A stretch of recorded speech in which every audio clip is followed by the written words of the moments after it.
Hello student, आज मैं आपके लिए लेकर आई हूँ NCERT class 12th history chapter 9। जो हमारा चैप्टर 9 है वो क्या है? शासक और इतिवृत्ता। मुगल दरबार लगभग 16वीं और 17वीं शताब्दी। आज हम मुगल दरबार के बारे में जानेंगे कि मुगल साम्राज्य कैसा था। सबसे पहले हम देखते हैं मुगल साम्राज्य के शासक स्वयं को एक विशाल और विजाती जनता पर शासन के लिए नियुक्त मानते थे। हालांकि असलियत में राजनीतिक परिस्थितियां इस भव्य दृष्टि को सीमाबद्ध कर देती थी, फिर भी ऐसी दृष्टि सदैव महत्वपूर्ण रही। इस दृष्टि के प्रचार प्रसार का एक तरीका राजवंशी इतिहास लिखवाना था। मुगल राज्यों ने दरबारी इतिहासकारों को विवरणों के लेखन का कार्य सौंपा। इन विवरणों में बादशाह के समय की घटनाओं का लेखा जोखा दिया गया। इसके अतिरिक्त उनके लेखकों ने शासकों को अपने क्षेत्र के शासन में मदद के लिए उपमहाद्वीप के अन्य क्षेत्रों से ढेरों जानकारियां इकट्ठी की। अंग्रेजी में लिखने वाले आधुनिक इतिहासकारों ने मूल पाठ की इस शैली को क्रॉनिकल्स इतिवृत्त या इतिहास नाम दिया। ये इतिवृत्त घटनाओं का अनवरत कालानुक्रमित विवरण प्रस्तुत करते हैं। मुगलों का इतिहास लिखने के इच्छुक किसी भी विद्वान के लिए ये इतिवृत्त अपरिहार्य स्रोत है। एक और ये इतिवृत्त मुगल राज्य की संस्थाओं के बारे में तथ्यात्मक सूचनाओं का खजाना थे, जिन्हें दरबार से घनिष्ठ रूप से जुड़े व्यक्तियों द्वारा काफी मेहनत से एकत्रित एवं वर्गीकृत किया गया था। दूसरी ओर इन मूल पाठों का उद्देश्य उन आशयों को संप्रेषित करना था जिन्हें मुगल शासन ने अपने क्षेत्र में लागू करना चाहते थे।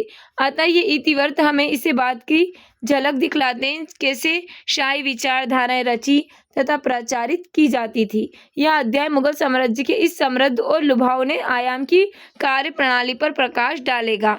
जैसे कि हम यहाँ पर देख सकते हैं, बाबर को राजवंशी मुकुट सौंपता तैमूर गोवर्धन द्वारा लगभग 1630 का चित्र ये हमको दिखाई दे रहा है। यहाँ पर आगे हम देखते हैं इसमें मुगल शासक और उनका साम्राज्य। मुगल नाम मंगोल से व्युत्पन्न हुआ है। यद्यपि आज यह नाम एक साम्राज्य की भव्यता का एहसास कराता है, लेकिन राजवंश के शासकों ने स्वयं के लिए नाम नहीं चुना था। उन्होंने अपने को तैमूरी कहा क्योंकि पितृपक्ष वे तुर्की शासक तैमूर के वंशज थे। पहला मुगल शासक बाबर मातृ पक्ष से चंगेज का था और वहाँ तुर्की बोलता था, और उसने मंगोलों का उपहास करते हुए उन्हें बर्बर गिरोह के रूप में उल्लेखित किया है। 16वीं शताब्दी के दौरान यूरोपियों ने परिवार की इस शाखा को भारतीय शासकों का वर्णन करने के लिए मुगल शब्द का प्रयोग किया। 16वीं शताब्दी से ही इस शब्द का निरंतर प्रयोग होता जा रहा है, यहाँ तक कि रडियार्ड किपलिंग की जंगल बुक के युवा नायक मोगली का नाम भी इससे उत्पन्न हुआ है। मुगलों का स्थानीय सरदारों के बीच राजनीतिक मैत्रियों के जरिए तथा विजयों के जरिए भारत के विविध क्षेत्रीय राज्यों को मिलाकर साम्राज्य की रचना की गई। साम्राज्य के संस्थापक जहीरुद्दीन बाबर को उसके मध्य एशियाई स्वदेश फरगना से प्रतिद्वंदी उज़्बेकू के नाम के भाग दिया था। उसने सबसे पहले स्वयं को काबुल में स्थापित किया और फिर 1526 में अपने दल के सदस्यों की आवश्यकताओं की पूर्ति करने के लिए क्षेत्रों संसाधनों की खोज में भारतीय उपमहाद्वीप में और आगे की ओर बढ़ा। इसके उत्तराधिकारी नसरुद्दीन हुमायूं 1530 से 40, 1555 से 56 ने साम्राज्य की सीमाओं में विस्तार किया, किंतु वह अफगान के नेता शेरशाह सूर से पराजित हो गया, जिसने उसे ईरान के सफावी शासक के दरबार में निरावेशित होने के लिए बाध्य कर दिया। 1555 में हुमायूं ने सूरों को पराजित कर दिया, किंतु एक वर्ष के बाद ही उसकी मृत्यु हो गई। कई लोग जलालुद्दीन अकबर 1556 से लेकर 1605 को मुगल बादशाहों में महानतम मानते हैं, क्योंकि उसने न केवल अपने राज्य का विस्तार ही किया बल्कि अपने समय का विशालतम, दृढ़तम और सबसे समृद्ध राज्य बनाकर सुदृढ़ भी किया। अकबर हिंदू कुश पर्वत तक अपने राज्य की सीमाओं के विस्तार में सफल हुआ और उसने ईरान के सफावियों और तुरान मध्य एशिया के उज़्बेकों की विस्तारवादी योजनाओं पर लगाम लगाई रखी। अकबर के बाद जहांगीर 1605 से लेकर 1627, शाहजहां 1628 से लेकर 58 और औरंगजेब 1658 से लेकर 707 के रूप में भिन्न भिन्न व्यक्तियों वाले 3 बहुत योग्य उत्तराधिकारी हुए।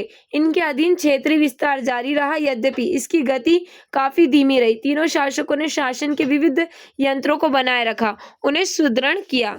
जैसे कि हमको यहाँ पर एक चित्र दिखाई दे रहा है, हुमायूं की पत्नी नदीरा राजस्थान के रेगिस्तान को पार करते हुए दिखाता हुआ 18वीं शताब्दी का ये चित्रण हमको दिखाया गया है। ये कौन है? नदीरा, किसकी? हुमायूं की पत्नी। 16वीं और 17वीं शताब्दियों के दौरान शाही संस्थाओं के ढांचे का निर्माण हुआ। इनके अंतर्गत प्रशासन और कराधान के प्रभावशाली तरीके शामिल थे। मुगल शक्ति का सुस्पष्ट केंद्र दरबार था। यहाँ राजनीतिक संबंध गढ़े जाते थे, साथ ही श्रेणियां और हैसियतें परिभाषित की जाती थी। मुगलों द्वारा शुरू की गई राजनीतिक व्यवस्था सैन्य शक्ति और उपमहाद्वीप की भिन्न भिन्न परंपराओं को संयोजित करने की चेतना नीति के संयोजन पर आधारित थी। 1707 के बाद औरंगजेब की मृत्युपरांत राजवंश की शक्ति घट गई। दिल्ली, आगरा तथा लाहौर जैसे भिन्न राजधानी अथवा नगरों से नियंत्रित एक विशाल साम्राज्य तंत्र की जगह क्षेत्रीय शक्ति ने अधिक स्वायत्तता अर्जित कर ली। फिर भी सांकेतिक रूप से ही सही मुगल शासक की प्रतिष्ठा ने अभी भी अपना आभा नहीं खोया था।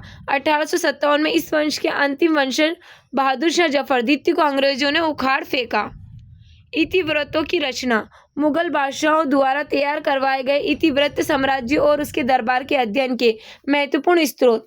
ये इतिवृत्त इस साम्राज्य के अंतर्गत आने वाले सभी लोगों के सामने एक प्रबुद्ध राज्य के दर्शन की परियोजना के उद्देश्य से लिखे गए थे।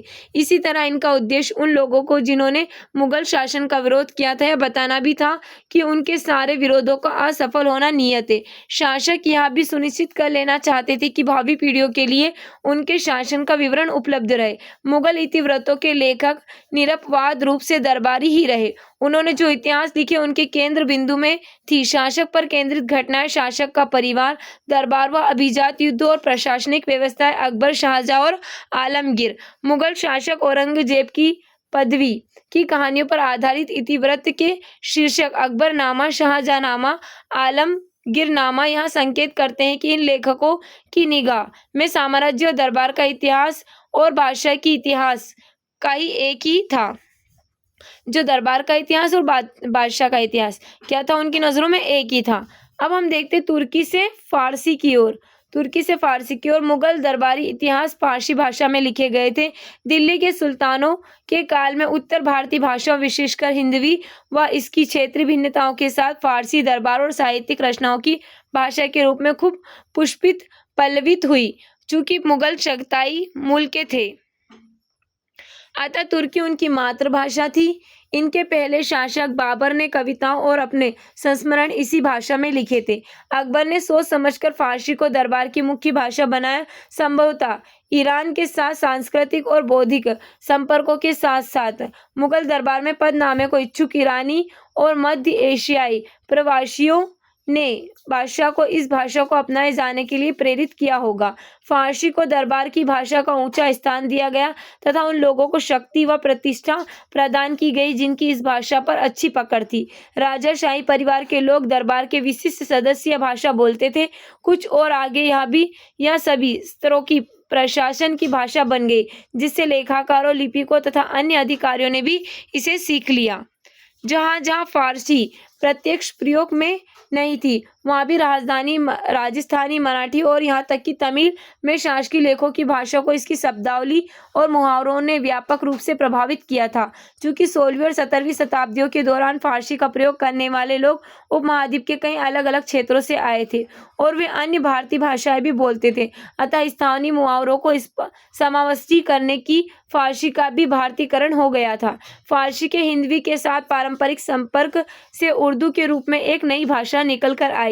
अकबरनामा जैसे मुगल इतिहास फारसी में लिखे गए थे, जबकि अन्य जैसे बाबर के संस्मरणों का बाबरनामा तुर्की से फारसी में अनुवाद किया गया था। मुगल बादशाहों ने महाभारत और रामायण जैसे संस्कृत ग्रंथों को फारसी में अनुवादित किए जाने का आदेश दिया। महाभारत का अनुवाद रज़्मनामा युद्धों की पुस्तक के रूप में हुआ।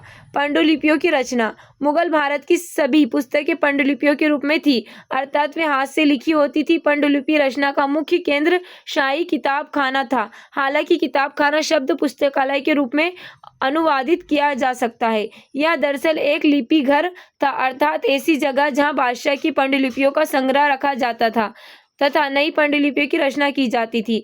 पांडुलिपियों की रचना में विविध प्रकार के कार्य करने वाले बहुत लोग शामिल होते थे। कागज बनाने वालों की पांडुलिपियों के पन्ने तैयार करने, सुलेखकों की पाठ की नकल तैयार करने, गुप्तगरों की पृष्ठों को चमकाने के लिए, चित्रकारों की पाठ से दृश्यों को चित्रित करने के लिए और जिल्द साजों की प्रत्येक पन्ने को इकट्ठा कर उसे अलंकृत आवरण। अब हम यहाँ पर देखते हैं लिखित शब्द की उड़ान।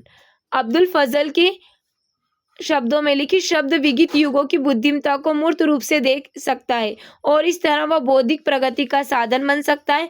उच्चारित शब्द उनके दिलो दिमाग में जाता है जो उससे सुनने के लिए उपस्थित होता है। लिखित शब्द न केवल पास रहने वाले लोगों बल्कि दूर स्थित को भी समझदारी सिखाता है। अगर लिखित शब्द ना हो तो उच्चारित शब्द तो बहुत जल्दी ही मर जाएंगे और हमारे पास उन लोगों की कोई निशानी नहीं रह जाएगी जो दिवंगत हो चुके हैं। सामान्य समझ के लोग तो अक्षरों को एक गहरी आकृति मात्र मानते हैं, पर गहराई से देखने वाले लोगों को इनमें एक प्रज्ञा दीप, चिराग ए सिनासाई नजर आता है। अपने हजारों किरणों के लिए उन्हें होने के बावजूद लिखित शब्द काला दिखता है, अथवा इस ढंग से कहा जा सकता है कि यह एक ऐसा प्रकाश है जिस पर एक तिल है जो इसे बुरी नजर से बचाता है। खत या पत्र समझदारी की तस्वीर है, विचारों की दुनिया से निकाला हुआ खाका है, दिन को लाने वाली गहरी रोशनी है, ज्ञान से भरा हुआ घना बादल है। पत्र मौन होते हैं फिर भी वे बोलते हैं, स्थिर होते हैं फिर भी वे सफर करते हैं, पन्ने पर फैले हुए फिर भी ऊपर की ओर उड़ान भरते हैं। अब हम देखते हैं उसे अलंकृत आवरण में बैठाने के लिए आवश्यकता होती थी। तैयार पांडुलिपियों को एक बहुमूल्य वस्तु, बौद्धिक संपदा और सौंदर्य के कार्य के रूप में देखा जाता था। इस तरह के सौंदर्य को अस्तित्व में लाकर इन पांडुलिपियों के संरक्षक मुगल बादशाह अपनी शक्ति को दर्शा रहे थे। इसी तरह इन पांडुलिपियों की वास्तविक रचना में शामिल कुछ लोगों को भी पदवियों और पुरस्कारों के रूप में पहचान मिली। इनमें सुलेखकों और चित्रकारों को तो उच्च सामाजिक प्रतिष्ठा मिली, जबकि अन्य जैसे कागज बनाने वाले अथवा जिल्द साज गुमनाम कारीगर ही रह गए। सुलेखन अर्थात हाथ से लिखने की कला अत्यंत महत्वपूर्ण कौशल मानी जाती थी। इसका प्रयोग भिन्न भिन्न शैलियों में होता था। नस्तलिख अकबर की पसंदीदा शैली थी। यह एक ऐसी तरल शैली थी जिसे लंबे सपाट पर भी ढंग से लिखा जाता था। इसे 5 से 10 मिलीमीटर की नोक वाले छटे हुए सरकंडे जैसी कलम कहा जाता है के टुकड़े से स्याही में डुबोकर लिखा जाता है। सामान्यतः कलम की नोक में बीच में छोटा सा चीरा लगा दिया जाता था ताकि वह स्याही आसानी से सोख ले। रंगीन चित्र, जैसा कि हमने पिछले अनुभाग में पढ़ा कि मुगल पांडुलिपियों की रचना में चित्रकार भी शामिल थे। एक मुगल बादशाह के शासन की घटनाओं को विवरण देने वाले इतिहासकारों में लिखित पाठ के साथ ही उन घटनाओं को चित्रों के माध्यम से दृश्य रूप में वर्णित किया जाता था। जब किसी पुस्तक में घटनाओं अथवा विषयों को दृश्य में रूप में व्यक्त किया जाना होता था तो सुलेखकों को उसके आसपास के पृष्ठों को खाली छोड़ देते थे। चित्रकार शब्दों में वर्णित विषय को अलग से चित्र रूप में उतार कर वहां संलग्न कर देते थे। ये लघु चित्र होते थे जिन्हें पांडुलिपियों के पृष्ठों पर आसानी से लगाया और देखा जा सकता था। चित्रों को न केवल किसी पुस्तक के सौंदर्य को बढ़ावा देने वाले बल्कि उन्हें तो लिखित माध्यम से राजा और राजा की शक्ति के विषय में जो बात कही ना जा सकी हो, ऐसे विचारों के संप्रेषण का भी एक सशक्त माध्यम माना जाता था। इतिहासकार अब्दुल फजल ने चित्रकारी का एक जादुई कला के रूप में वर्णन किया है। उसकी राय में यह कला किसी निर्जीव वस्तु को भी इस रूप में प्रस्तुत कर सकती है कि उसमें जीवन हो। जैसे कि हम देखते हैं यहाँ पर यह हमें एक चित्र दिखाई दे रहा है, तो हम यहाँ पर देखते हैं नास्तिक शैली में लिखा हुआ एक पन्ना है ये, जिसे अकबर के दरबार में सबसे अच्छे सुलेखों में से एक कश्मीर के मोहम्मद हुसैन लगभग 1575 से लेकर 1605 द्वारा तैयार किया गया था। इसके अक्षरों के विशुद्ध समानुपातिक घुमाव की कदरदानी में इसको जरीन कलम, सोने की कलम के खिताब से नवाजा गया। सुलेखकों ने पृष्ठ के निचले भाग पर अपने हस्ताक्षर किए। इस पृष्ठ का लगभग 1/4 हिस्सा इसी में प्रयुक्त हो गया है। जैसा कि हम देख सकते हैं यहाँ पर ये पृष्ठ कितना सुंदर दिखाई दे रहा है, तो हम इसको यहाँ पर देख सकते हैं। बादशाह, उसके दरबार तथा उसमें हिस्सा लेने वाले लोगों का चित्रण करने वाले चित्रों की रचना को लेकर शासकों और मुसलमानों, रूढ़िवादी वर्ग के प्रतिनिधियों अर्थात उलमा के बीच निरंतर तनाव बना रहा। उलमा के कुरान के साथ साथ हदीस, जिसमें पैगंबर मोहम्मद के जीवन से एक ऐसा प्रसंग वर्णित है, प्रतिष्ठापित मानव रूपों के चित्रण पर इस्लामी प्रतिबिंब का आह्वान किया। इस प्रसंग में पैगंबर साहब को प्राकृतिक तरीके से जीवित रूपों के चित्रण की मनाही करते हुए उल्लेखित किया गया है, क्योंकि ऐसा करने से यह लगता था कि कलाकार रचना की शक्ति को अपने हाथ में लेने की कोशिश कर रहा है। यह एक ऐसा कार्य था जो केवल ईश्वर का ही था। अब हम देखते हैं तस्वीर की प्रशंसा में। अब्दुल फजल चित्रकारी को बहुत सम्मान देता था। किसी ने भी चीज का उसने जैसा ही रेखांकन बनाना तस्वीर कहलाता है। अपनी युवावस्था के एकदम शुरुआती दिनों में ही मां महिम ने इस कला में अपनी अभिरुचि व्यक्त की है। वे इसे अध्ययन और मनोरंजन दोनों का ही साधन मानते हुए इस कला को हर संभव प्रोत्साहन देते हैं। चित्रकारों की एक बड़ी संख्या इस कार्य में लगाई गई है। हर हफ्ते शाही कार्यशाला के अनेक निरीक्षक और लिपिक बादशाह के सामने प्रत्येक कलाकार का कार्य प्रस्तुत करते हैं और महामहिम प्रदर्शित उत्कृष्टता के आधार पर इनाम देते तथा कलाकारों के मासिक वेतन में वृद्धि करते हैं। अब सर्वाधिक उत्कृष्ट चित्रकार मिलने लगे हैं और बेहजाद जैसे चित्रकारों की अत्युत्तम कलाकृतियों को तो न उन यूरोपीय चित्रकारों के उत्कृष्ट कार्यों के समकक्ष ही रखा जा सकता है, जिन्होंने विश्व में व्यापक ख्याति अर्जित कर ली है। ब्यूरो की सूक्ष्मता, परिपूर्णता और प्रस्तुतिकरण की निर्भीकता जो अब चित्रों में दिखाई पड़ती है वह अतुलनीय है। यहाँ तक कि निर्जीव वस्तुएं भी प्राणवान प्रतीत होती है। 100 से अधिक चित्रकार इस कला के प्रसिद्ध कलाकार हो गए। हिंदू कलाकारों के लिए यह खास तौर पर सही है। उनके चित्र वास्तुओं की हमारी परिकल्पना से कहीं परे हैं। वस्तुतः पूरे विश्व में कुछ लोग ही उनके समान पाए जा सकते हैं। जैसा कि हम यहाँ पर देख सकते हैं, एक मुगल किताब खाना जो हमको यहाँ पर दिखाई दे रहा है। यहाँ पर क्या है, किताबें लिखी जाती थी और उनकी चित्रकारी की जाती थी।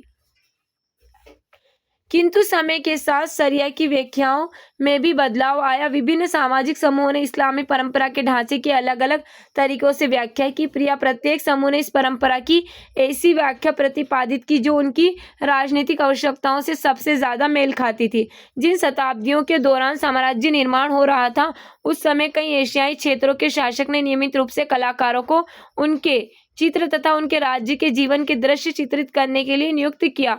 उदाहरण के लिए ईरान के सफावी राजाओं ने दरबार में स्थापित कार्यशालाओं में प्रशिक्षित उत्कृष्ट कलाकारों को संरक्षण प्रदान किया। बेहजाद जैसे चित्रकारों के नाम में सफावी दरबार की सांस्कृतिक प्रसिद्धि को चारों ओर फैलाने में बहुत योगदान दिया। ईरान से भी कलाकार मुगल कालीन भारत आने में सफल हुए। कुछ को मुगल दरबार में लाया गया, जैसे मीर सैयद अली और अब्दुस समद को बादशाह हुमायूं को दिल्ली तक साथ देने के लिए कहा गया। अन्य ने संरक्षण और प्रतिष्ठा के अवसरों की तलाश में प्रवास किया। बादशाह और रूढ़िवादी मुसलमानों विचारधारा के प्रवक्ताओं के बीच जीवधारियों के दृश्य रूप निरूपण पर मुगल दरबार में तनाव बना हुआ था। अकबर का दरबारी इतिहासकार अबुल फजल बादशाह को यह कहते हुए उद्धत करता है कि कई लोग ऐसे हैं जो चित्रकला से घृणा करते हैं, पर मैं ऐसे व्यक्तियों को नापसंद करता हूँ। मुझे ऐसा लगता है कि कलाकार के पास खुदा को पहचानने का बेजोड़ तरीका है, क्योंकि कहीं ना कहीं उसे यह महसूस होता है कि खुदा की रचना को वह जीवन नहीं दे सकता। अकबरनामा और बादशाहनामा। महत्वपूर्ण चित्रित मुगल इतिहासकारों में सर्वाधिक ज्ञात अकबरनामा और बादशाहनामा राजा का इतिहास है। प्रत्येक पांडुलिपि में औसतन 150 पूरे अथवा दोहरे पृष्ठों पर लड़ाई, घेराबंदी, शिकार, इमारत निर्माण, दरबारी दृश्य आदि के चित्र हैं। अकबरनामा के लेखक अब्दुल फजल का पालन पोषण मुगल राजधानी आगरा में हुआ। वह अरबी, फारसी, यूनानी दर्शन और सूफीवाद में पर्याप्त अंत था। इससे भी अधिक वह एक प्रभावशाली, विवादी तथा स्वतंत्र चिंतक था, जिसने लगातार दकियानूसी उल्मा के विचारों का विरोध किया। इन गुणों से अकबर बहुत प्रभावित हुआ। उसने अब्दुल फजल को अपने सलाहकार और अपनी नीतियों के परिपक्व के रूप में बहुत उपयुक्त पाया। बादशाह का एक मुख्य उद्देश्य राज्य को धार्मिक रूढ़िवादियों के नियंत्रण से मुक्त करना था। दरबारी इतिहासकार के रूप में अब्दुल फजल के अकबर के शासन से जुड़े विचारों को न केवल आकार दिया, बल्कि उनको स्पष्ट रूप से व्यक्त भी किया गया। 1589 में शुरू कर अब्दुल फजल ने अकबरनामा पर 13 वर्षों तक कार्य किया और इस दौरान कई बार उसने प्रारूप में सुधार किए। यहाँ इतिहासकार घटनाओं के वास्तविक विवरणों को वाकई शासकीय दस्तावेजों तथा जानकार व्यक्तियों के मौखिक प्रमाणों से जैसे भिन्न प्रकार के लक्ष्यों पर आधारित है। अकबरनामा को 3 जिल्दों में विभाजित किया गया, जिनमें प्रथम 2 इतिहास में, तीसरी जिल्द आईने अकबरी। पहली जिल्द में आदम से लेकर अकबर के जीवन के एक खगोलीय काल चक्र तक 30 वर्ष का मानव जाति का इतिहास है। दूसरी जिल्द अकबर के 46वें शासन वर्ग में पर खत्म हुई है। अगले ही वर्ष अब्दुल फजल राजकुमार सलीम द्वारा तैयार किए गए षड्यंत्र का शिकार हुआ और सलीम के शाहपराधी बीर सिंह बुंदेला द्वारा उसकी हत्या कर दी गई। अकबरनामा का लेखन राजनीतिक रूप से महत्वपूर्ण घटनाओं के समय के साथ विवरण देने के पारंपरिक ऐतिहासिक दृष्टिकोण से किया गया। इसके साथ ही तिथि और समय के साथ होने वाले बदलाव के उल्लेख के बिना ही अकबर के साम्राज्य के भौगोलिक, सामाजिक, प्रशासनिक और सांस्कृतिक सभी पक्षों का विवरण प्रस्तुत करने के अभिनव तरीके से भी इसका उल्लेखन हुआ। आईने अकबरी में मुगल साम्राज्यों को हिंदुओं, जैनों, बौद्धों और मुसलमानों की भिन्न भिन्न आबादी वाले तथा एक मिश्रित संस्कृति वाले साम्राज्य के रूप में प्रस्तुत किया गया। अब्दुल फजल की भाषा बहुत अलंकृत थी और चूंकि इस भाषा के पाठों को ऊंची आवाजों में पढ़ा जाता था, अतः इस भाषा में लय तथा कथन शैली को बहुत महत्व दिया जाता था। इस भारतीय फारसी शैली को दरबार में संरक्षण मिला। अब्दुल फजल का एक शिष्य अब्दुल हमीद लाहौरी बादशाहनामा के लेखक के रूप में जाना जाता है। इसकी योग्यताओं के बारे में सुनकर बादशाह शाहजहां ने उसे अकबरनामा के नमूने पर अपने शासन का इतिहास लिखने के लिए नियुक्त किया। बादशाहनामा भी सरकारी इतिहास है। इसकी 3 जिल्दें दफ्तर है और प्रत्येक जिल्द 10 चंद्र वर्षों का ब्यौरा देती है। लाहौरी ने बादशाह के शासन 1627 से लेकर 1647 के पहले 2 दशकों पर पहला और दूसरा दफ्तर लिखा। इन जिल्दों के बाद में शाहजहां के वजीर सादुल्लाह खान ने सुधार किया। बुढ़ापे की असक्षमताओं की वजह से लाहौरी तीसरे दशक के बारे में न लिख सका, जिसे बाद में इतिहासकार वारिस ने लिखा। औपनिवेशिक काल के दौरान अंग्रेज प्रशासकों ने अपने साम्राज्य के लोगों को संस्कृत जिन पर वे लंबे शासन करना चाहते थे। अब हम यहाँ पर देखते हैं बादशाहनामा का सफर। मुगलों के अधीन बहुमूल्य पांडुलिपियों की भेंट एक स्थापित राजनयिक प्रथा थी। इसी का अनुकरण करते हुए अवध नवाब ने 1799 में जॉर्ज तृतीय को सचित्र बादशाहनामा भेंट में दिया। तभी से यह विंडसर कासल के अंग्रेजी शाही संग्रहों में सुरक्षित है। 1994 में हुए संरक्षण कार्य में बंधी हुई पांडुलिपि को अलग अलग करना आवश्यक हो गया। इसी की वजह से चित्रों को प्रदर्शित करना संभव हुआ और 1697 में पहली बार बादशाहनामा के चित्र नई दिल्ली, लंदन और वाशिंगटन में हुई प्रदर्शनियों में दिखाए गए। ऐतिहासिक विवरण समयवार विकास की रूपरेखा प्रस्तुत करता है, जबकि एक कालिक विवरण एक खास समय की स्थितियों का वर्णन करता है।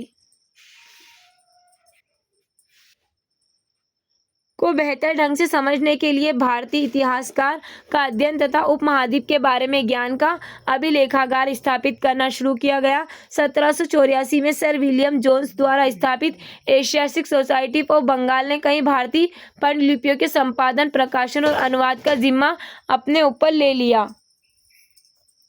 अकबरनामा और बादशाहनामा के संपादित पाठांतर सबसे पहले एशियाटिक सोसाइटी द्वारा 19वीं शताब्दी में प्रकाशित किए गए। वर्षों की कड़ी मेहनत के बाद 20वीं शताब्दी के आरंभ में हेनरी बेवरिज द्वारा अकबरनामा का अंग्रेजी अनुवाद किया गया। बादशाहनामा के केवल कुछ ही अंशों का अभी तक अंग्रेजी में अनुवाद हुआ है। इसका मूल पाठ अपने संपूर्ण रूप में आज भी अनुवाद किए जाने की प्रतीक्षा में है। आदर्श राज्य एक देवी प्रकाश। दरबारी इतिहासकारों ने कई साक्ष्यों का हवाला देते हुए दिखाया कि मुगल राजाओं को सीधे ईश्वर से शक्ति मिली थी। उनके द्वारा वर्णित दंत कथाओं में से एक मंगोल रानी अलान कुआं की कहानी है, जो अपने शिविर में आराम करते समय सूर्य की एक किरण द्वारा गर्भवती हुई थी। उसके द्वारा जन्म लेने वाली संतान पर इस देवी प्रकाश का प्रभाव था। इस प्रकार पीढ़ी दर पीढ़ी यह प्रकाश हस्तांतरित होता रहा। ईश्वर फरे इजादी से निश्रता प्रकाश को ग्रहण करने वाली चीजें के पदानुक्रम में मुगल रास्तों को अब्दुल फजल ने सबसे ऊंचे स्थान पर रखा। इस विषय में वो प्रसिद्ध ईरानी सूफी सेबुद्दीन सोहरावर्दी में मृत्यु के विचारों से प्रभावित था, जिसने सर्वप्रथम इस प्रकार का विचार प्रस्तुत किया था।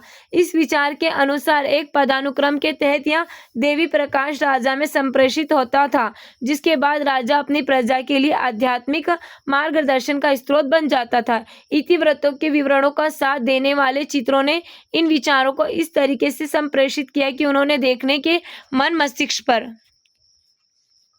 प्रकाश के विचार का संप्रेषण। सुहारवर्दी दर्शन के मूल में प्लेटो की रिपब्लिक है, जहां ईश्वर को सूर्य के प्रतीक द्वारा निरूपित किया गया है।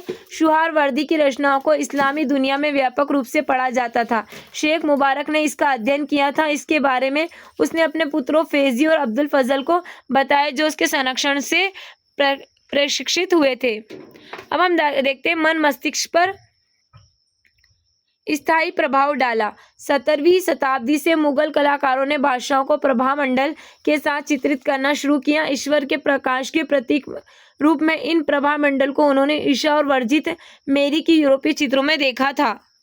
अब हम आगे यहाँ पर देखते हैं, अब्दुल हसन द्वारा बनाए गए इस चित्र में जहांगीर को देदी पैमान कपड़ों और आभूषणों में अपने पिता अकबर के चित्र को हाथ में लिए गए दिखाया गया है। अकबर की पोशाक सफेद रंग को सूफी परंपराओं में प्रबुद्ध जीव से जोड़ा गया है। वह एक गोलक अर्पित कर रहा है, जो राजवंशी सत्ता का प्रतीक है। मुगल साम्राज्य में ऐसा कोई कानून नहीं था जो निर्धारित करे कि बादशाह के पुत्रों में से कौन सा पुत्र सिंहासन का उत्तराधिकारी होगा। इसका परिणाम यह हुआ कि प्रत्येक राजवंशी परिवर्तन का निर्णय भारत घातक युद्ध से होने लगा। अकबर के शासन के अंतिम भाग में शहजादे सलीम ने अपनी पिता खिलाफ विद्रोह कर दिया, लेकिन बाद में उसे माफ कर दिया गया। जैसा कि हम यहाँ पर देख सकते हैं, ये हमको चित्र दिखाई दे रहा है जहांगीर का, जो अपने पिता की तस्वीर को हाथ में लिए हुए खड़े हैं। सुलह कुल एकीकरण। मुगल इतिवृत्त साम्राज्य को हिंदुओं, जैनों, जरतुश्तियों और मुसलमानों जैसे अनेक भिन्न भिन्न नरजातियां और धार्मिक समुदायों को समाविष्ट किए हुए साम्राज्य के रूप में प्रस्तुत करते हैं। सभी तरह की शांति और स्थायित्व के स्रोत के रूप में बादशाह सभी धार्मिक नरजातियां समूहों को ऊपर होता था, इनके बीच मध्यस्थता करता था तथा यह सुनिश्चित करता था कि न्याय और शांति बने रहे। अब्दुल फजल सुलह कुल पूर्ण शांति के आदर्श को प्रबुद्ध शासन की आधारशिला बताता है। सुलह कुल में यूं तो सभी धर्मों को मतों को अभिव्यक्त करने की स्वतंत्रता थी, किंतु उसकी एक शर्त थी कि वे राज्य सत्ता को क्षति नहीं पहुंचाएंगे अथवा आपस में नहीं लड़ेंगे। सुलह कुल का आदर्श राज्य नीतियों के जरिए लागू किया गया मुगलों के अधीन अभिजात वर्ग मिश्रित किस्म का था, अर्थात उसमें ईरानी, तूफानी, अफगानी, राजपूत, दक्कनी सभी शामिल थे। इन सबको दिए गए पद और पुरस्कार पूरी तरह से राजा के प्रति उनकी सेवा और निष्ठा पर आधारित थे। इसके अलावा अकबर ने 1563 में तीर्थ यात्रा कर तथा 1564 में जजिया को समाप्त कर दिया, क्योंकि यह दोनों का धार्मिक पक्षपात पर आधारित थे। साम्राज्य के अधिकारियों को प्रशासन में सुलह कुल के नियम का अनुपालन करने के लिए निर्देश दिए गए। सभी मुगल बादशाहों ने उपासना स्थलों के निर्माण व रखरखाव के लिए अनुदान दिए। यहाँ तक कि युद्ध के दौरान जब मंदिरों को नष्ट कर दिया था तो बाद में उनकी मरम्मत के लिए अनुदान जारी किए जाते थे। ऐसा हमें शाहजहां और औरंगजेब के शासन में पता चलता है। हालांकि औरंगजेब के शासनकाल में गैर मुसलमान प्रजा पर जजिया फिर से लगा दिया गया।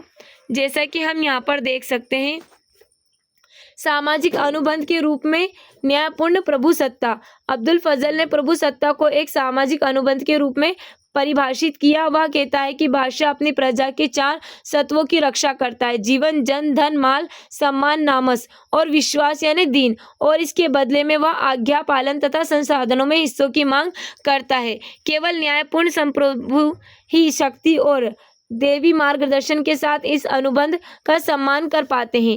अब हम यहाँ देखते हैं, बादशाह नामा से एक दृश्य कलाकार पयाग द्वारा लगभग 1640 में चित्रित इस चित्र में जागीर शहजादे खुर्रम को पगड़ी में लगाई जाने वाली मणि दे रहा है। जैसा कि हम यहाँ पर देख सकते हैं, ये क्या देता हुआ दिखाई दे रहा है हमको, एक मणि देता हुआ दिखाई दे रहा है।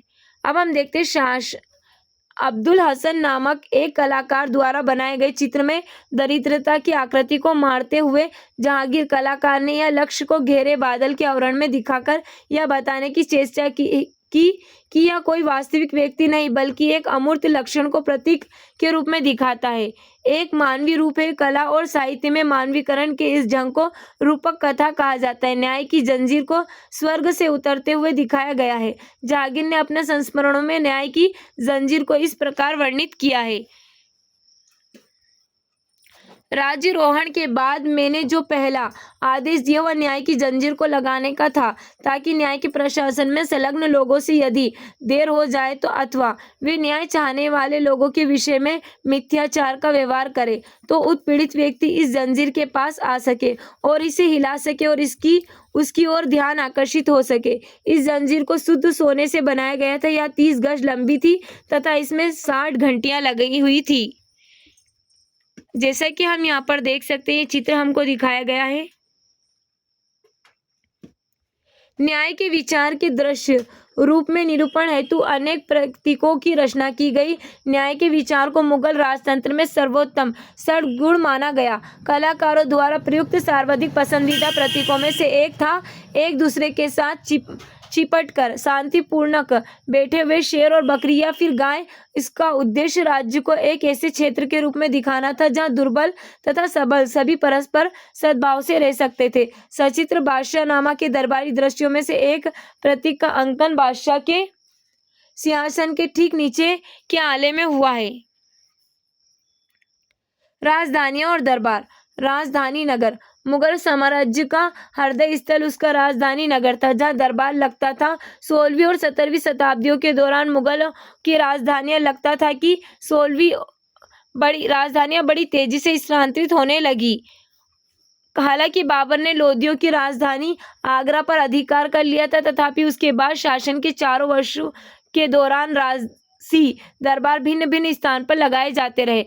1560 के दशक के अकबर ने आगरा के किले का निर्माण करवा इसे आसपास के क्षेत्रों को खदानों से लगाए गए लाल बलुआ पत्थर से बनाया गया था। 1570 के दशक में उसने फतेहपुर सीकरी में एक नई राजधानी बनाने का निर्णय लिया। इस निर्णय का एक कारण यह हो सकता है कि सीकरी अजमेर को जाने वाली सीधी सड़क पर स्थित था, जहाँ शेख मोइनुद्दीन चिश्ती की दरगाह उस समय तक एक महत्वपूर्ण तीर्थ स्थल बन चुकी थी। मुगल बादशाहों की चिश्ती सिलसिले के सूफियों के साथ घनिष्ठ संबंध बने।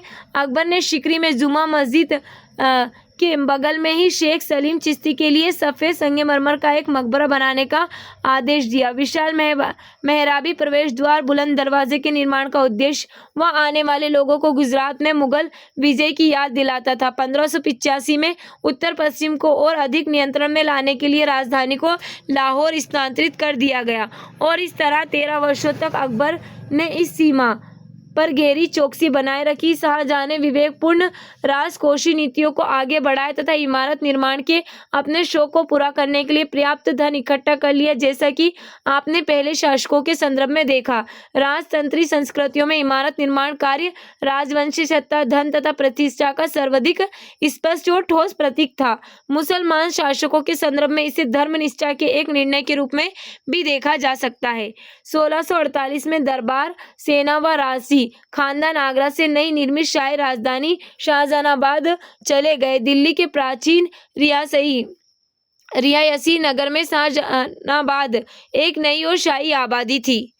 अब हम यहाँ पर देखते हैं, हमको चित्र दिखाई दे रहा है बुलंद दरवाजा, जो कहाँ का है, फतेहपुर सीकरी का बुलंद दरवाजा जो हमको यहाँ पर दिखाई दे रहा है। अब हम आगे देखते हैं, यह लाल किला, जामा मस्जिद, चांदनी चौक के बाजार के वृक्ष, विधि अभिजात वर्ग के बड़े बड़े घर थे। शाहजहां का यह नया शहर विशाल एवं भव्य राजतंत्र की ज्यादा औपचारिक कल्पना को व्यक्त करता था।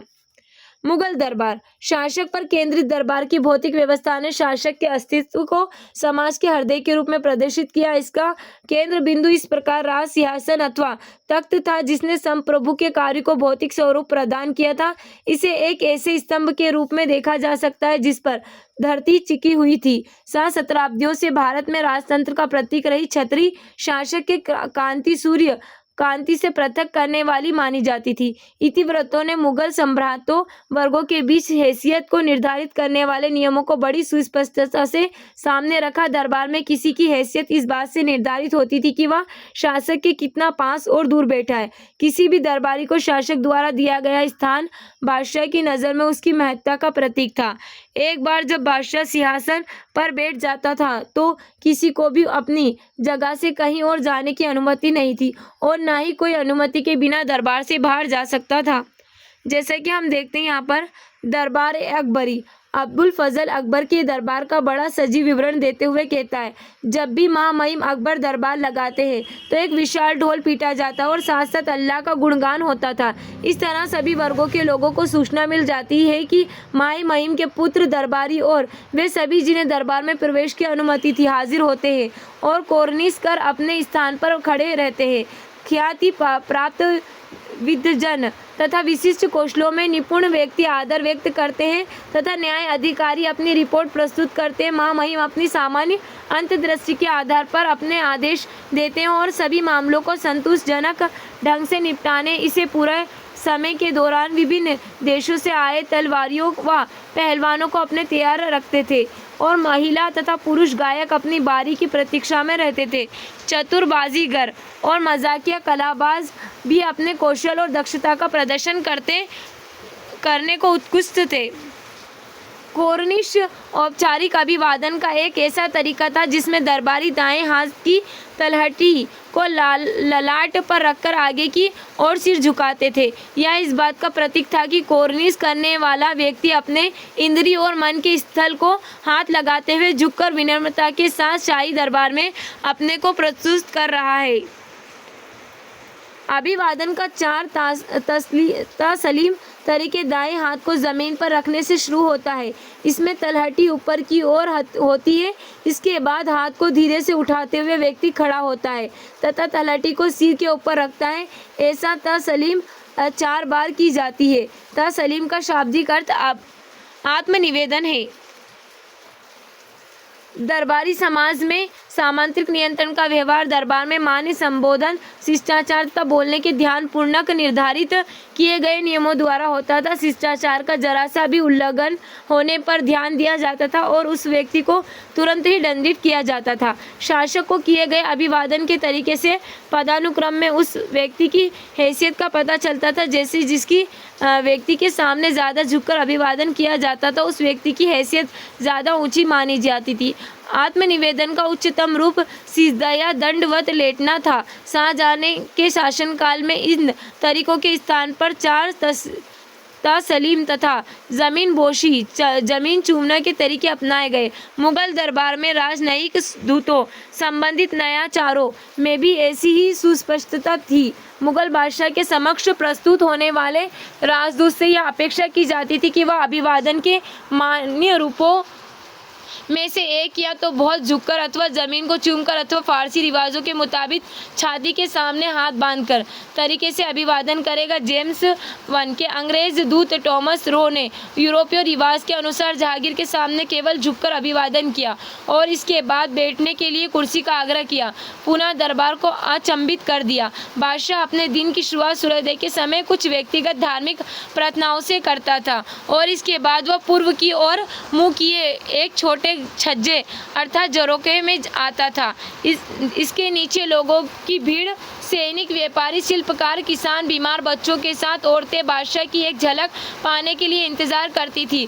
अकबर द्वारा शुरू की गई झरोखा दर्शन की प्रथा उद्देश्य जन विश्वास के रूप में शाही सत्ता की स्वीकृति और विस्तार देना था। शब ए बारात हिजरी कैलेंडर के 8वें महीने अर्थात 14वें सावन को पड़ने वाली पूर्ण चंद्र रात्रि है। भारतीय उपमहाद्वीप में प्रार्थनाओं और आतिशबाजियों के खेल द्वारा इस दिन को मनाया जाता है। ऐसा माना जाता है कि इस रात मुसलमानों के लिए आगे आने वाले वर्ष का भाग्य निर्धारित होता है और माफ़ कर दिए जाते हैं। पाप जो रहते हैं उनके वो माफ़ कर दिए जाते हैं। रत्न जड़ित सिंहासन आगरा महल के सार्वजनिक सभा भवन में रखे शाहजी के रत्न जड़ित सिंहासन तख्त-ए मुरस्सा के बारे में बादशाहनामा में लिखा है। सिंहासन के भव्य संरचना में एक छतरी जो दूधवश कोशी स्तंभों में टिकी हुई थी। इसकी ऊंचाई सीढ़ियों में गुंबद तक 5 क्यूबिट लगभग 10 फुट है। अपने राज्यारोहण के समय महामहिम ने आदेश दिया कि 86 लाख रुपए के रत्न तथा बहुमूल्य पत्थर और 1 लाख तोला सोना, जिसकी कीमत 14 लाख रुपए है, इसे सजाया जाना चाहिए। सिंहासन के साथ सज्जा में 7 वर्ष लग गए। इसकी सजावट में प्रयुक्त हुए बहुमूल्य पत्थरों में रूबी था, जिसकी कीमत 1 लाख रुपए थी और जिसे शाह अब्बास सफावी ने दिवंगत बादशाह जहांगीर को भेजा था। इस रूबी पर महान बादशाह तिमूर साहिब किरान मिर्जा, शाहरुख मिर्जा, उलुग बेन और शाह अब्बास के साथ साथ अकबर, जहांगीर और स्वयं महामहिम के नाम अंकित थे।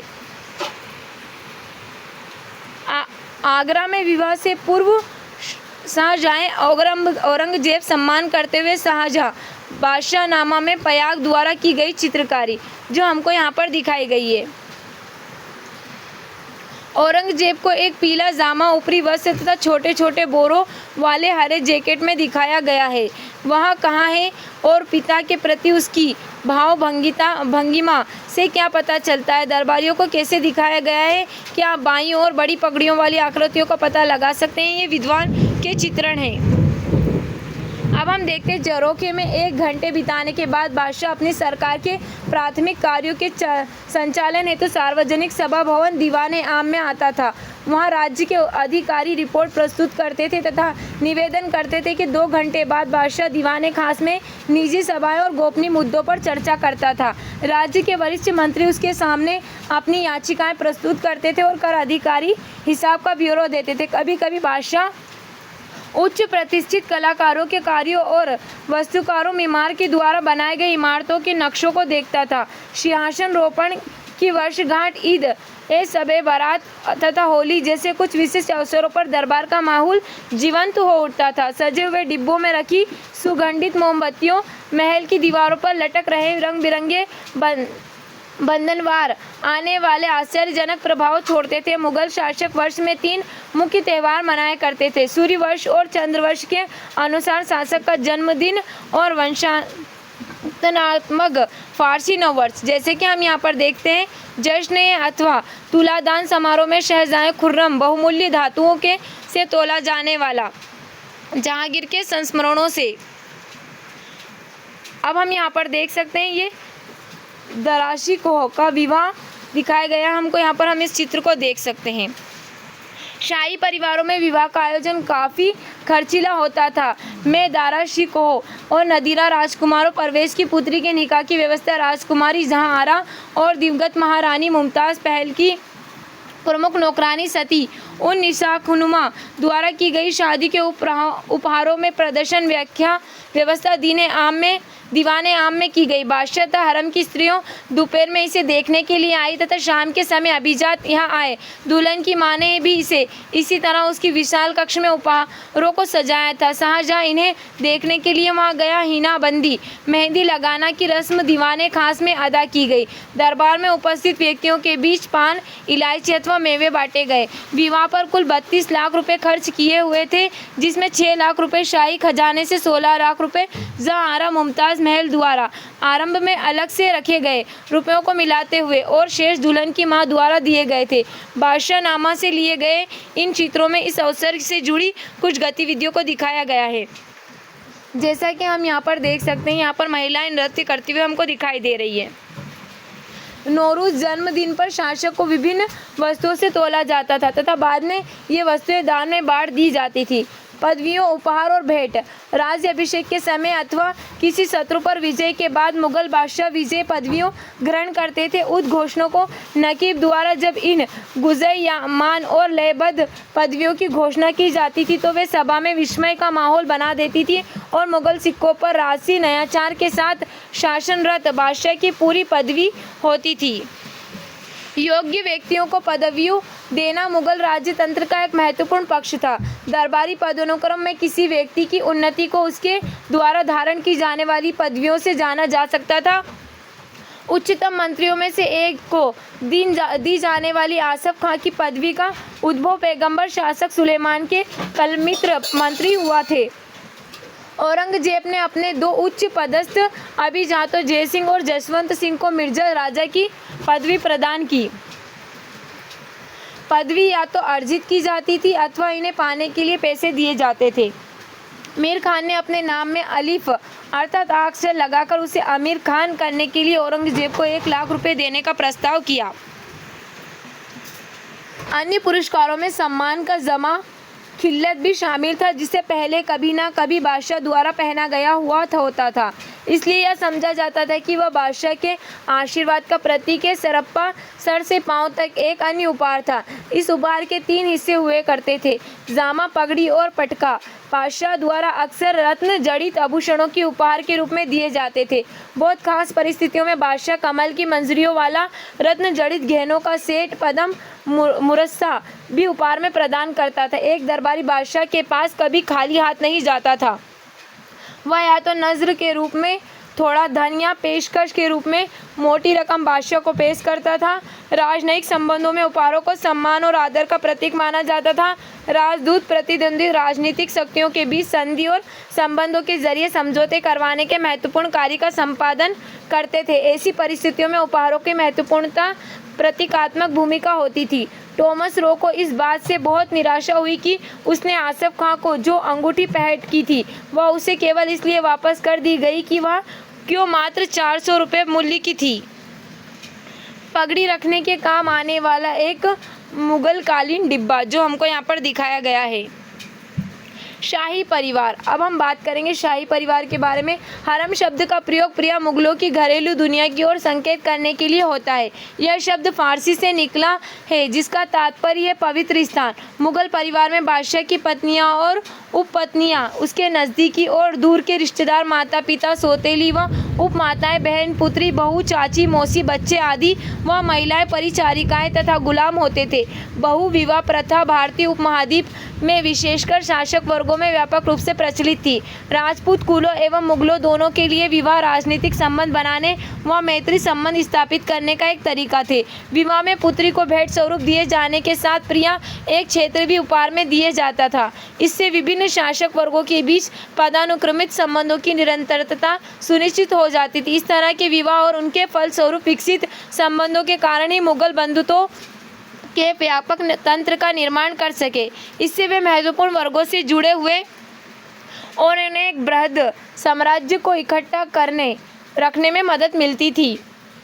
मुगल परिवार में शाही परिवारों से आने वाली स्त्रियों, बेगमों और अन्य स्त्रियों आगा जिनका जन्म कुलीन परिवार में नहीं हुआ था में अंतर रखा जाता था। दहेज मेहर के रूप में अच्छा खासा नगद और बहुमूल्य वस्तुएं लेने के बाद विवाह करके आई बेगमों को अपने पतियों से स्वाभाविक रूप से अगहाओं की तुलना से अधिक ऊंचा दर्जा और सम्मान मिलता था।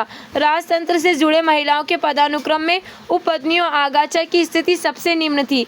इन सभी को नगद मासिक भत्ता तथा अपने अपने दर्जे के हिसाब से उपहार मिलते थे। वंश आधारित पारिवारिक ढांचा पूरी तरह स्थायी नहीं था। यदि पति की इच्छा हो और उसके पास पहले से ही 4 पत्नियां न हो तो आगा और अगाचा भी बेगम की स्थिति पा सकती थी। प्रेम तथा मातृत्व की ऐसी स्त्रियों को विधि सम्मत विवाहित पत्नियों के दर्जे तक पहुंचाने में महत्वपूर्ण भूमिका अदा करते थे। पत्नियों के अतिरिक्त मुगल परिवार में अनेक महिलाओं तथा पुरुष गुलाम होते थे। वे साधारण कार्य से लेकर कुशल निपुणता तथा बुद्धिमत्ता के से अलग अलग कार्यों का संपादन करते थे।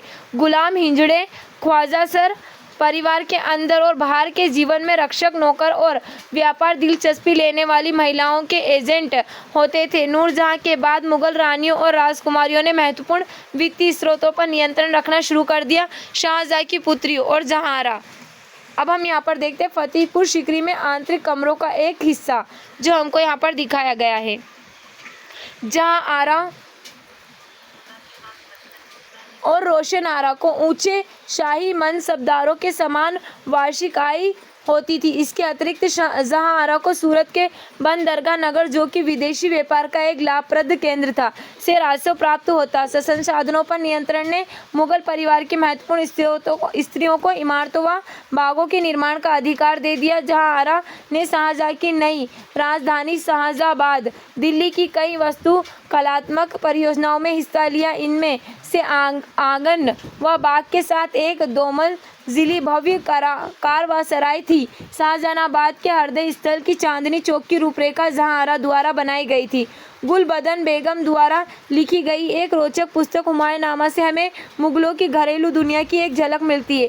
गुलबदन बेगम बाबर की पुत्री, हुमायूं की बहन तथा अकबर की चाची थी। गुलबदन स्वयं तुर्की तथा फारसी में धाराप्रवाह लिख सकती थी। जब अकबर ने अब्दुल फजल को अपने शासन का इतिहास लिखने के लिए नियुक्त किया तो उसने अपनी चाची से बाबर और हुमायूं समय के अपने पहले संस्मरणों की लिपिबद्ध करने का आग्रह किया ताकि अबुल फजल उनका लाभ उठाकर अपनी कृति को पूरा कर सके। गुलबदन ने जो लिखा वह मुगल बादशाहों की प्रशस्ति नहीं थी, बल्कि उसने राजाओं और राजकुमारों के बीच चलने वाले संघर्षों, तनाव के साथ ही इनमें से कुछ संघर्षों को सुलझाने में परिवार की उम्र दराज स्त्रियों की महत्वपूर्ण भूमिकाओं के बारे में विस्तार से लिखा। शाही नौकरशाही, भर्ती की प्रतिक्रिया तथा पद। मुगल इतिहास में विशेषकर अकबरनामा ने साम्राज्य की ऐसी कल्पना दी जिसमें क्रिया और सत्ता लगभग पूरी तरह से एकमात्र बादशाह में निहित थी। फतेहपुर सीकरी में शहजादे सलीम का जन्म अकबरनामा रामदास द्वारा चित्रित, जैसा कि हमको यहाँ पर जो दिखाया गया है, ये सब सलीम का जन्म हुआ था उस वक्त का है। तो हम देखते हैं यहाँ पर बादशाह में निहित होती है, जबकि शेष राज्य को बादशाह के आदेशों का अनुपालन करते हुए प्रदर्शित किया गया है। किंतु मुगल राज्य तंत्र के बारे में इन इतिहासकारों से प्राप्त समृद्ध जानकारी को हम ध्यान से देखें तो हम उन तरीकों को समझ सकते हैं जिनमें कई भिन्न भिन्न प्रकार की संस्थाओं पर आधारित शाही संगठन प्रभावशाली ढंग से कार्य करने में सक्षम हुआ। मुगल राज्य का एक महत्वपूर्ण स्तंभ इसके अधिकारियों दल था, जिसे इतिहासकार सामूहिक रूप से अभिजात वर्ग भी कहते हैं। अभिजात वर्ग में भर्ती विभिन्न नृत्य, जातीय तथा धार्मिक समूह से होती थी। इससे यह सुनिश्चित हो जाता था कि कोई भी दल इतना बड़ा न हो कि वह राज्य की सत्ता को चुनौती दे सके। मुगलों के अधिकारी वर्ग को गुलदस्ते के रूप में वर्णित किया जाता था, जो वफादारी से बादशाह के साथ जुड़े हुए थे। साम्राज्य के निर्माण के आरंभिक चरण से ही तुरानी और ईरानी अभिजात अकबर की शाही सेवा में उपस्थित थे। इनमें से कुछ हुमायूं के साथ भारत चले गए थे और कुछ अन्य बाद में मुगल दरबार में आए थे। 1560 से आगे भारतीय मूल के दो शासकीय समूहों, राजपूतों व भारतीय मुसलमान शेखजादाओं ने शाही सेवा में प्रवेश किया। इसमें नियुक्त होने वाला प्रथम व्यक्ति एक राजदूत मुखिया अम्बेर का राजा भारमल कछवा था, जिसकी पुत्री से अकबर का विवाह हुआ था। मुगल अभिजात वर्ग।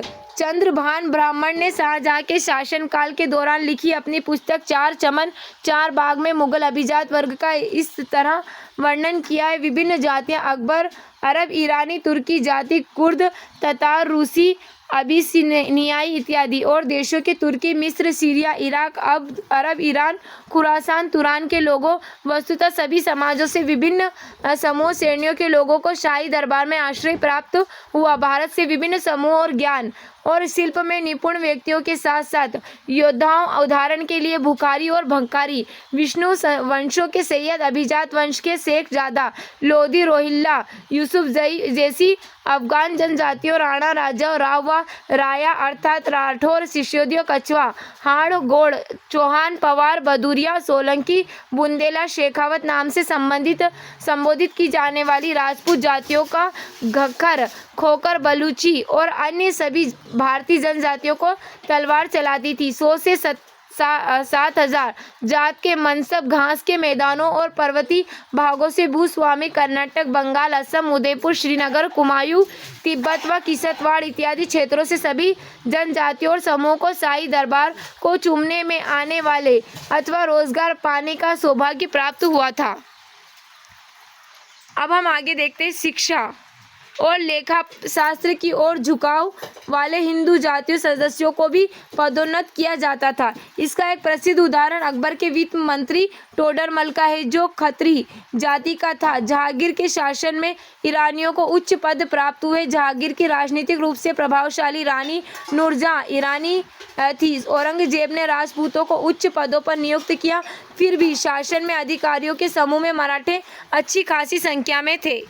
सभी सरकारी अधिकारियों के दर्जे और पदों में दो तरह के संख्या विषयक ओहदे होते थे। जांचशाही पदानुक्रम में अधिकारी मनसबदार के पद और वेतन का सूचक और संवार यह सुनिश्चित करता था कि उससे सेवा में कितने घुड़सवार रखना अपेक्षित था। 17वीं शताब्दी में 1000 या उससे ऊपर जात वाले मनसबदार अभिजात उमरा, जो कि अमीर का बहुवचन है, कहे गए। सैन्य अभियानों में ये अभिजात अपनी सेनाओं के साथ भाग लेते थे तथा प्रांतों में वे साम्राज्य के अधिकारियों के रूप में कार्य किया करते थे। प्रत्येक सैन्य कमांडर घुड़सवारों को भर्ती करता था, उन्हें हथियारों आदि से लैस करता था और उन्हें प्रशिक्षण देता था।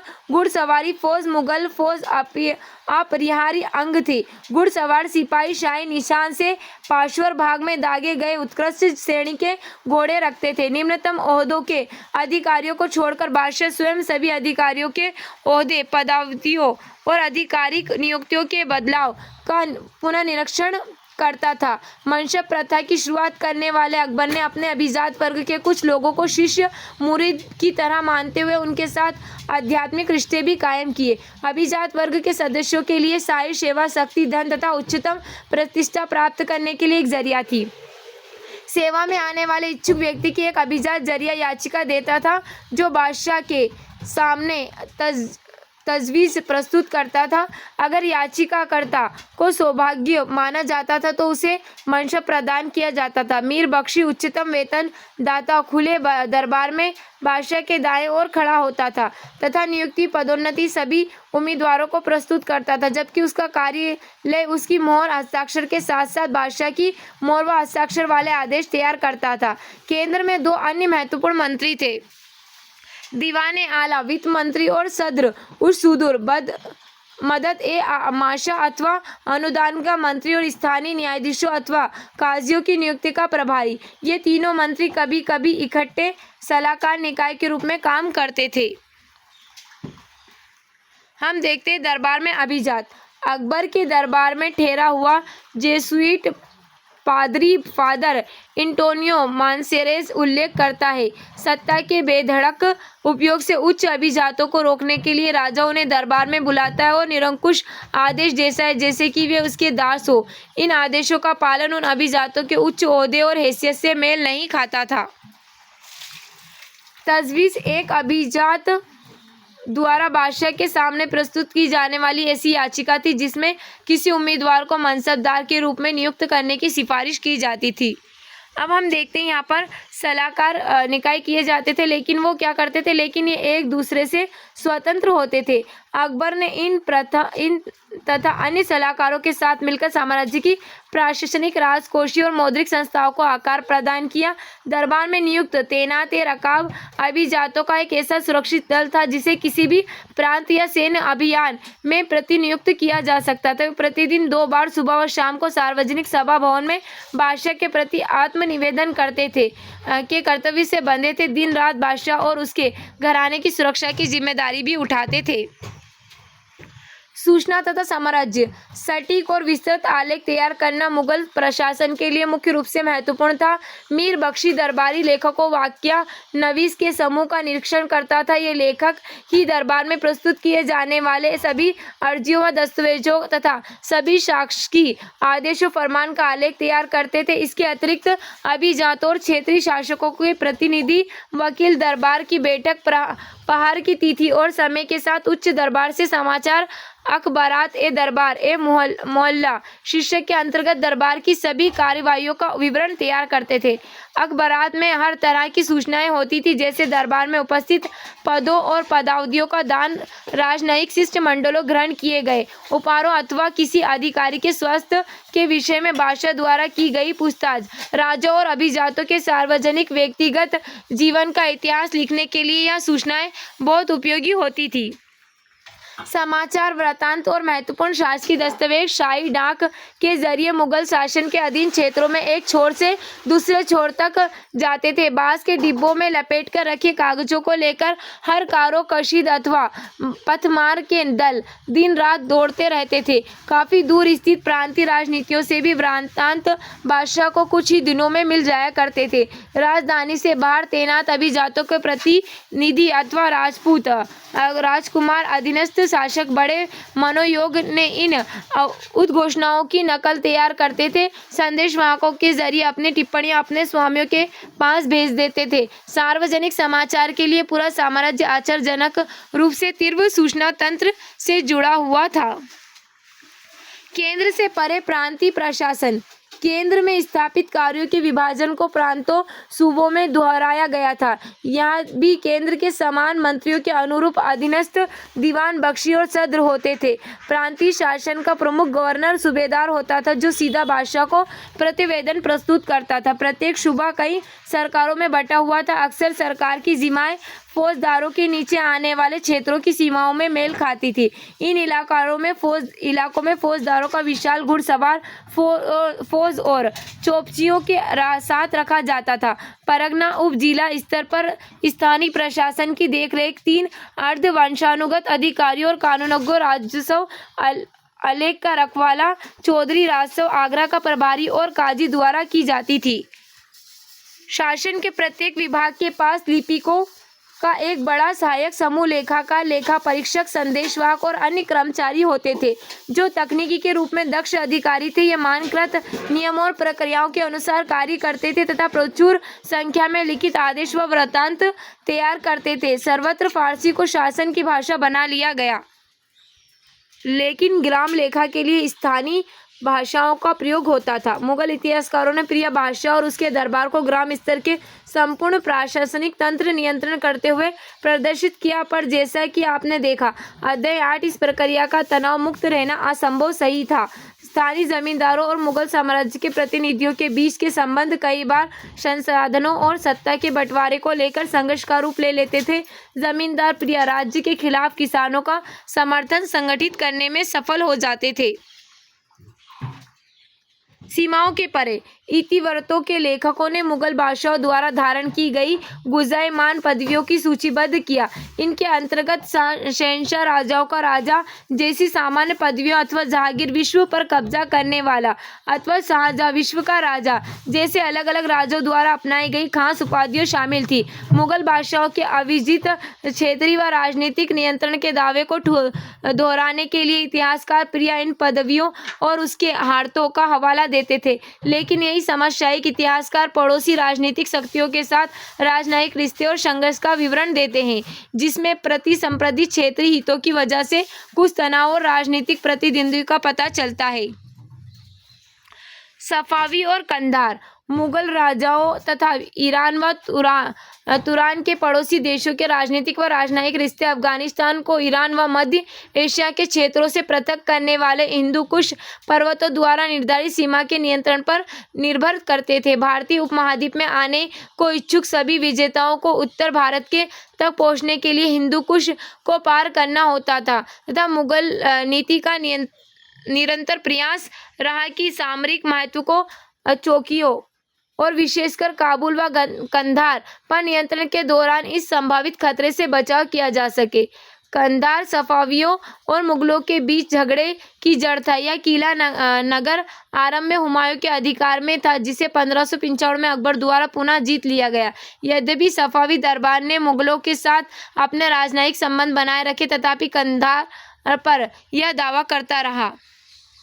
जैसा कि हम यहाँ पर देख सकते हैं, कंधार की घेराबंदी जो हमको यहाँ पर दिखाई गई है, उसका एक चित्र।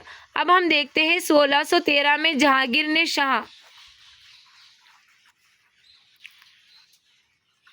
अब्बास के दरबार में कंधार को मुगल अधिकार में रहने देने की वकालत करने के लिए एक राजनयिक दूत भेजा, लेकिन यह शिष्टमंडल अपने उद्देश्य में सफल नहीं हुआ। 1622 की शीत ऋतु में एक फारसी सेना ने कंधार पर घेरा डाल दिया।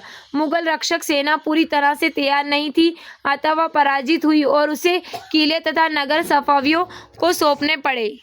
अब आगे हम यहाँ पर देखते हैं जहांगीर का स्वप्न।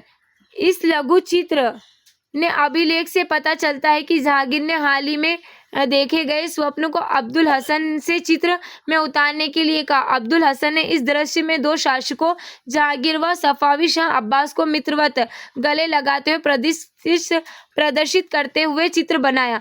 दोनों ही राजाओं का चित्रण उनकी पारंपरिक पोशाकों में किया गया। शाह की आकृति 1613 में मुगल राजदूत वर्ग के साथ ईरान गए विष्णुदास द्वारा बनाए गए चित्रों पर आधारित है। इससे इस दृश्य को जो कि काल्पनिक है क्योंकि दोनों शासक कभी आपस में नहीं मिले, एक तरीके की प्रामाणिकता मिली। ओटोमन साम्राज्य यानी तीर्थ यात्रा और व्यापार। ओटोमन साम्राज्य के साथ मुगलों ने अपने संबंध इस हिसाब से बनाए कि वे ओटोमन नियंत्रण वाले क्षेत्रों में व्यापारियों तीर्थयात्रियों के स्वतंत्र आवागमन को बरकरार रखवा सके। यह हिजाज अर्थात ओटोमन अरब के उस हिस्से के लिए विशेष रूप से सत्य था जहां मक्का और मदीना के महत्वपूर्ण तीर्थ स्थल स्थित थे। इस क्षेत्र के साथ अपने संबंधों में मुगल बादशाह आमतौर पर धर्म एवं वाणिज्य के मुद्दों को मिलाने की कोशिश करता था। वह लाल सागर के बंदरगाह अदन और मोखों का बहुमूल्य वस्तुओं के निर्यात को प्रोत्साहन देता था और इनकी बिक्री से अर्जित आय को उस इलाके से धर्म स्थलों व फकीरों में दान में बांट देता था। हालांकि औरंगजेब को अब अरब भेजे जाने वाले धन के दुरुपयोग का पता चला तो उसने भारत के उसके वितरण का समर्थन किया क्योंकि उसका मानना था कि यह भी वैसा ही ईश्वर का घर है जैसा कि मक्का। बादशाह तक सुलभ पहुंच। पहले जेसुइट शिष्टमंडल का एक सदस्य मनसेरेस्ट के अपने अनुभव का विवरण लिखते हुए कहता है, उससे अकबर से भेंट करने की इच्छा करने वाले लोगों के लिए उसकी पहुंच कितनी सुलभ है, इसके बारे में अतिशयोक्ति करना बहुत कठिन है। लगभग प्रत्येक दिन वह ऐसा अवसर निकालता है कि कोई भी आम आदमी अथवा अभिजात उससे मिल सके और बातचीत कर सके। उससे जो भी बात करने आता उन सभी के प्रति कठोर न होकर वह स्वयं को मधुर भाषी और मिलनसार दिखाने का प्रयास करता है। उसे उसकी प्रजा के दिलो दिमाग से जोड़ने में इस शिष्टाचार और भद्रता का बड़ा असाधारण प्रभाव है। मुगल दरबार में जेसुइट धर्म प्रचारक। यूरोप को भारत के बारे में जानकारी जेसुइट धर्म प्रचारकों, यात्रियों और व्यापारियों, राजनयिकों के विवरण से हुई। मुगल दरबार के यूरोपीय विवरणों से जेसुइट वृत्तांत सबसे पुराने वृत्तांत रहे। 15वीं शताब्दी के अंत में भारत तक एक सीधे समुद्री मार्ग की खोज का अनुसरण करते हुए पुर्तगाली व्यापारियों ने तटीय नगरों में व्यापारिक केंद्रों का जाल स्थापित किया। पुर्तगाली राजा भी सोसाइटी ऑफ जीसस यानी जेसुइट के धर्म प्रचारकों की मदद से ईसाई धर्म के प्रचार प्रसार में रुचि रखता था। 16वीं शताब्दी के दौरान भारत आने वाले जेसुइट शिष्टमंडल व्यापार और साम्राज्य निर्माण की इस प्रक्रिया का हिस्सा थे। अकबर ईसाई धर्म के विषय में जानने को बहुत उत्सुक था। उसने जेसुइट पादरियों को आमंत्रित करने के लिए एक दूत मंडल गोवा भेजा। पहला जेसुइट शिष्टमंडल फतेहपुर सीकरी के मुगल दरबार में 1580 में पहुंचा और वह लगभग 2 वर्ष रहा। इन जेसुइट लोगों ने ईसाई धर्म के विषय में अकबर से बात की और उसके सद्गुणों के विषय में उलमा से उनका विवाद हुआ। लाहौर के मुगल दरबार में 2 और शिष्टमंडल 1591 और 1595 में भेजे गए। जेसुइट विवरण व्यक्तिगत प्रेक्षणों पर आधारित है और वे बादशाह के चरित्र और सोच पर गहरा प्रकाश डालते हैं। सार्वजनिक सभाओं में जेसुइट लोगों को अकबर के सिंहासन के काफी नजदीक स्थान दिया जाता था। वे उसके साथ अभियानों में जाते थे, उसके बच्चों को शिक्षा देते थे तथा उसके फुर्सत के समय में वे अक्सर उसके साथ होते थे। जेसुइट विवरण मुगल काल के राज्य अधिकारियों और सामान्य जन जीवन के बारे में फारसी इतिहासकारों में दी गई सूचनाओं की पुष्टि करते थे। आगे हम यहाँ पर देखते हैं औपचारिक धर्म पर प्रश्न उठाना। जेसुइट शिष्टमंडल के सदस्यों के प्रति अकबर ने जो उच्च आदर प्रदर्शित किया उससे वे बहुत प्रभावित हुए। ईसाई धर्म सिद्धांतों पर बादशाह की स्पष्ट दिलचस्पी की व्याख्या उन्होंने अपने मत में बादशाह के धर्म परिवहन के संकेत रूपों में की। इसे पश्चिमी यूरोप में हावी धार्मिक असहिष्णुता के माहौल के प्रकाश को समझा जा सकता है। मानसेरेट ने टिप्पणियों की, राजा ने इस बात की बहुत कम परवाह की भी सभी को उसके धर्म के अनुपालन की अनुमति देकर उसने वास्तव में सबका तिरस्कार किया। धार्मिक ज्ञान के लिए अकबर की तलाश ने फतेहपुर सीकरी के इबादत खाने में विद्वान मुसलमानों, हिंदुओं, जैनों, परासरियों और ईसाइयों के बीच अंतरधर्मी वाद विवादों को जन्म दिया। अकबर के धार्मिक विचार विभिन्न धर्मों और संप्रदायों के विद्वानों से प्रश्न पूछे और उनके धर्म सिद्धांतों के बारे में जानकारी इकट्ठा करने से परिपक्व हुए। धीरे धीरे वह धर्मों को समझने के रूढ़िवादी तरीकों से दूर प्रकाश और सूर्य पर केंद्रित देवी उपासना के स्वकल्पित विभिन्न दर्शनों ग्राही रूपों की ओर बढ़ा। हमने देखा कि अकबर और अब्दुल फजल ने प्रकाश के दर्शन का सृजन किया और राजा की छवि तथा राज्य की विचारधारा को आकार देने में इसका प्रयोग किया। इसमें देवी रूप से प्रेरित व्यक्ति का अपने लोगों पर सर्वोच्च प्रभुत्व तथा अपने शत्रुओं पर पूर्ण नियंत्रण होता है।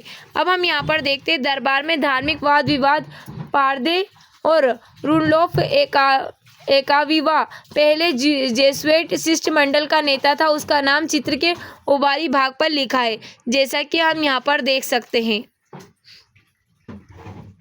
इस चित्र में हमको दिखाया गया है हरम में होम, जहां अब्दुल कादिर बदायूनी ने मुंतखाब उत तवारीख से एक अंश दिया गया है। एक धर्म विज्ञानी और दरबारी बदायूनी अपने नियोक्ता की नीतियों का आलोचनात्मक आलोचक था और अपनी पुस्तक की विषय वस्तु को वह सार्वजनिक नहीं करना चाहता था। युवावस्था के आरंभ से ही मां महिम अपने पत्नियों अर्थात हिंद के राजाओं की पुत्रियों के सम्मान में हरम में होम का आयोजन कर रहे थे। यह ऐसी धर्म क्रिया है जो कि अग्नि पूजा आतिश परस्ती से उत्पन्न हुई है, परंतु अपने 25वें शासन वर्ष 1578 के नए वर्ष पर उसने सार्वजनिक रूप से सूर्य और अग्नि को दंडवत प्रणाम किया। शाम को चिराग और मोमबत्तियां जलाकर ये जाने पर सारे दरबार को आदर पूर्वक उठना पड़ता था। ये विचार दरबारी इतिहासकारों के परिप्रेक्ष्य की संगति रखते थे। ये इतिहासकार हमें उन प्रक्रियाओं का बोध कराते हैं जिनके द्वारा मुगल शासक बड़े प्रभावशाली तरीके से ऐसी विजातीय जनता को एक शाही संरचना के अंतर्गत सम्मिलित कर सके। भौगोलिक विस्तार और राजनीतिक नियंत्रण के व्यापक रूप से हास के बाद भी लगभग 1.5 शताब्दी तक इस राजवंश का नाम भारतीय उपमहाद्वीप में वैध रहा। देख सकते हैं हम ईरान के प्रवासी कलाकारों द्वारा मुल्तान के मकबरे से लाई गई नीली टाइलें जो कि हमको यहाँ पर दिखाई दे रही है। अब हम देखते हैं काल रेखा। कुछ प्रमुख मुगल इतिवृत्त तथा संस्मरण लगभग 1530 बाबर के संस्मरणों की पांडुलिपियों का तिमूरियों के पारिवारिक संग्रह का हिस्सा बना। तुर्की भाषा में लिखे गए यह संस्मरण किसी तरह का एक तूफान से बचा लिए गए। लगभग 1587 में गुलबदन बेगम द्वारा हुमायूंनामा के लेखन की शुरुआत हुई। 1589 में बाबर के संस्मरणों का बाबरनामा के रूप में फारसी अनुवाद हुआ। 1590 से लेकर 1602 द्वारा अब्दुल फजल द्वारा अकबरनामा पर कार्य करना। 1605 से 1622 जहांगीर द्वारा जहांगीरनामा से अपना संस्मरण लिखना। 1639 से लेकर 1647 तक लाहौरी द्वारा बादशाहनामा के पहले 2 दफ्तरों का लेखन। लगभग 1650 मोहम्मद वारिश द्वारा शाहजहां के शासन के तीसरे दशक के इतिवृत्त लेखन की शुरुआत। 1668 में मोहम्मद काजिम द्वारा औरंगजेब के शासन के पहले 10वें वर्षों के इतिहास का आलमगीरनामा के नाम से संकलन। यहाँ हमें कुछ क्वेश्चंस दिए गए हैं। इन क्वेश्चंस के आंसर आप पहले जो क्वेश्चंस दिए गए इनके आंसर आप 100 से 150 शब्दों में लिखें और जो हमें यहाँ पर कुछ क्वेश्चंस दिए गए इनके आंसर आप 250 से 300 शब्दों में लिखिए। ये सारे क्वेश्चंस के आंसर आप कमेंट बॉक्स में कमेंट करें। उम्मीद है जो हमारा आज का चैप्टर आपको अच्छा लगा। अगर हमारा आज का चैप्टर आपको अच्छा लगा है तो इसी तरह की अपडेट के लिए हमारे चैनल को सब्सक्राइब करें और बेल आइकन को दबाना ना भूलें। Okay, thank you so much.